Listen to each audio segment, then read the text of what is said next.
બાળકોને લંચ બોક્સમાં શાક તો લઈ જવું છે, પણ ગ્રેવીને લીધે લંચ બોક્સ ખરાબ થાય એટલા માટે અવોઇડ કરતા હોય છે. પણ આજે આપણે ફણસીમાંથી એક એવી સબ્જી તૈયાર કરીશું જે બાળકો પણ લઈ જશે અને તેને ભાવશે પણ. એકદમ સૂકું સૂકું અને એકદમ ઓછા તેલમાં આ સબ્જી બહુ જ સરળતાથી અને સારી રીતે ઘરે ઝટપટ તૈયાર પણ થઈ જાય છે. તો ચાલો આજે આપણે બનાવી લઈએ ફણસીની સબ્જી. તેમાં સૌપ્રથમ મેં અહીંયા લીધી છે ફણસી. ફણસીને મેં પહેલાં સાફ કરી અને નાના નાના ટુકડામાં કટ કરી લીધી છે. એની અંદર થોડું મીઠું એડ કરી દઈશું અને થોડું પાણી. બંને વસ્તુ એડ કર્યા પછી આપણે તેને બોઇલ કરી લેવાની છે. અને આ સાઈડ આપણે એક સૂકો મસાલો તૈયાર કરવાનો છે, જેમાં મેં એડ કરી દીધા છે સિંગદાણા, કોપરાનું છીણ, થોડા તલ અને 2 સૂકા લાલ મરચાં. આ બધી જ વસ્તુને સારી રીતે આપણે શેકી લેવાની છે અને આનો એકદમ દરદરો પાવડર તૈયાર કરી દેવાનો છે. આ સબ્જી બનાવવા માટે તમે આ પાવડરને પહેલેથી અગાઉ બનાવીને સ્ટોર પણ કરી શકો છો અને જ્યારે તમારે આવી સૂકી સબ્જી બનાવવી હોય ત્યારે તેમાં એડ કરીને સબ્જી સરળતાથી અને ઝટપટ રીતે તૈયાર કરી શકો છો. મસાલાનો કલર આવો લાલ થાય ત્યાં સુધી આપણે તેને શેકવાના હતા અને મસાલા શેકાઈ પણ ગયા છે અને ઠંડા પણ થઈ ગયા છે. હવે આપણે તેને ક્રશ કરી લઈશું. બસ આવી જ રીતે તેનો ફાઇન પાવડર તૈયાર કરવાનો છે. આ પાવડરને તમે કોઈ બી ડબ્બામાં પેક કરીને 2 થી 3 મહિના સુધી સાચવી શકો અને કોઈ બી સબ્જીમાં તમે આને એડ પણ કરી શકો છો. સબ્જી એકદમ ટેસ્ટી અને સારી લાગે છે. અને આ બાજુ મારી ફણસી પણ સારી રીતે બોઇલ થઈ ગઈ છે. તમે જો કુકરમાં એડ કરીને તેને બાફવા માંગતા હો તો કુકરમાં પણ તેને બાફી શકો. જો કુકરમાં બાફતા હો તો 2 જ વિસલ થવા દેવી.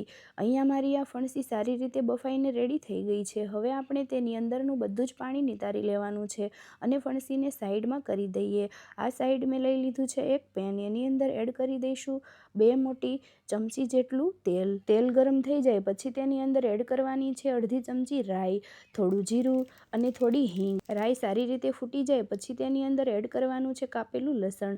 લસણ મેં અહીંયા 10 થી 12 જેટલી કળીને કટ કરીને લીધી છે. 2 મોટા અને ઝીણા સમારેલા કાંદા.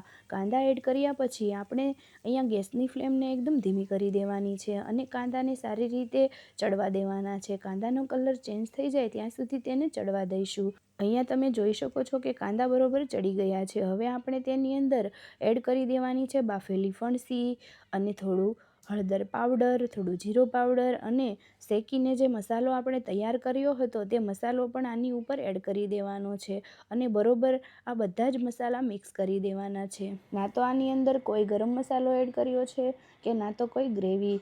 તો આ સબ્જી એકદમ ટેસ્ટી અને એકદમ સ્વાદિષ્ટ બને છે. આની અંદર જે ડ્રાય મસાલા આપણે એડ કર્યા છે તેના લીધે સબ્જીનો ટેસ્ટ એકદમ ડિફરન્ટ અને એકદમ સારો આવે છે. આ ડ્રાય મસાલાને તમે સ્ટોર પણ કરી શકો છો અને ભીંડા, બટાટા કે વટાણાની સૂકી સબ્જી બનાવવી હોય તો એમાં તમે એડ પણ કરી શકો છો. એકદમ ડ્રાય અને એકદમ સૂકી સૂકી આ સબ્જી બહુ જ સારી લાગે છે. કદાચ ફણસીને કુકરમાં બોઇલ કરવાથી જો તે વધારે બોઇલ થઈ ગઈ તો આવી રીતે છૂટી છૂટી અને સારી નહીં રહે. એટલા માટે મેં એને કુકરમાં બોઇલ નથી કરી. ખુલ્લા વાસણમાં મેં એને સારી રીતે બોઇલ કરી લીધી છે. સબ્જી સારી રીતે મિક્સ થઈ ગઈ છે. હવે આની ઉપર આપણે એડ કરવાનું છે સ્વાદ પ્રમાણે મીઠું અને મીઠું એડ કર્યા પછી તેની ઉપર એડ કરી દઈશું 2 ચમચી જેટલું પાણી. પાણી એડ કરવાથી અંદર થોડું મોઇશ્ચર આવશે એટલા માટે આપણે આની ઉપર થોડું પાણી એડ કરી દઈએ અને પાણી એડ કર્યા પછી તરત આપણે તેને કવર કરી લેવાની છે અને 1 મિનિટ માટે ધીમા તાપ પર એને ચડવા દઈશું એટલે બધા મસાલા સારી રીતે ભળી જશે. 1 મિનિટ થઈ ગઈ છે. હવે આપણે તેને અને તમે અહીંયા જોઈ શકો છો કે સબ્જી બરોબર ચડી ગઈ છે અને સારી રીતે મિક્સ પણ થઈ ગઈ છે અને બધા મસાલા સારી રીતે ફણસી ઉપર કોટ પણ થઈ ગયા છે. અહીંયા મારી આ ગરમા ગરમ અને મસાલેદાર અને મજેદાર ફણસીની સબ્જી તો રેડી છે. હવે આપણે આ સબ્જી રેડી કરી લીધી છે. હવે તેની માટે સર્વ કરવા માટે બનાવી લઈએ રોટલી. ગરમીની આ સિઝનમાં બધા જ ઓછું તેલ ખાવાનું પસંદ કરતા હોય છે એટલા માટે આ સબ્જી મેં 2 જ ચમચી તેલની અંદર તૈયાર કરી છે. એકદમ સરસ અને મસાલેદાર ફણસીની સબ્જી મારી રેડી છે અને ઉનાળા માટે આ સબ્જી એકદમ બેસ્ટ છે. જો તમે બાળકોને લંચ બોક્સમાં આ સબ્જી આપશો તો તેનું લંચ બોક્સ ખરાબ પણ નહીં થાય અને તેને ભાવશે પણ. એટલા માટે આ લંચ બોક્સ માટે પણ બહુ જ સારો આઈડિયા છે અને આ સબ્જી ખાવામાં પણ બહુ જ સરસ લાગે છે. સબ્જી તો એકદમ રેડી થઈ ગઈ છે. હવે બનાવી લઈએ રોટલી. મેં આ સબ્જીને રોટલી જોડે સર્વ કરી છે અને અહીંયા મારી રોટલી પણ બહુ જ સારી રીતે ફૂલીને રેડી થઈ ગઈ છે. હવે તેની પર ઘી લગાવીને રોટલીને તૈયાર કરી લઈએ. રોટલી તૈયાર થઈ જાય પછી આપણે તેની જોડે સર્વ કરવાનું છે સલાડ. સલાડ મેં કાપીને એક સાઈડમાં મૂકી દીધી લીધેલું છે અને હવે આપણે શેકી લઈશું પાપડને ગેસ પર બસ આવી રીતે શેકીને તૈયાર કરી લેવાનો છે.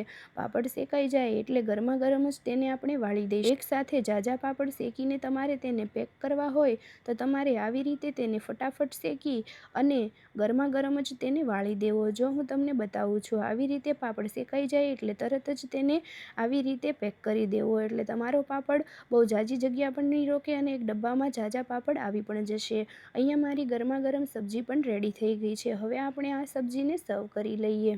આ સબ્જી દેખાવામાં જેવી સરસ લાગે છે તેવી ખાવામાં પણ બહુ જ ટેસ્ટી બની છે અને ગરમા ગરમ મેં આ ફણસીની સબ્જીને સર્વ પણ કરી દીધી છે. તેની જોડે મેં સર્વ કરી દીધી છે રોટલી, પાપડ અને સલાડ. એકદમ સરળ રીતે અને એકદમ ઓછા તેલમાં અને ઉનાળા માટે તો બેસ્ટ એવી ફણસીની સબ્જી એકદમ રેડી થઈ ગઈ છે. ઉનાળા માટે બેસ્ટ અને લંચ બોક્સ માટે તો બેસ્ટ જ.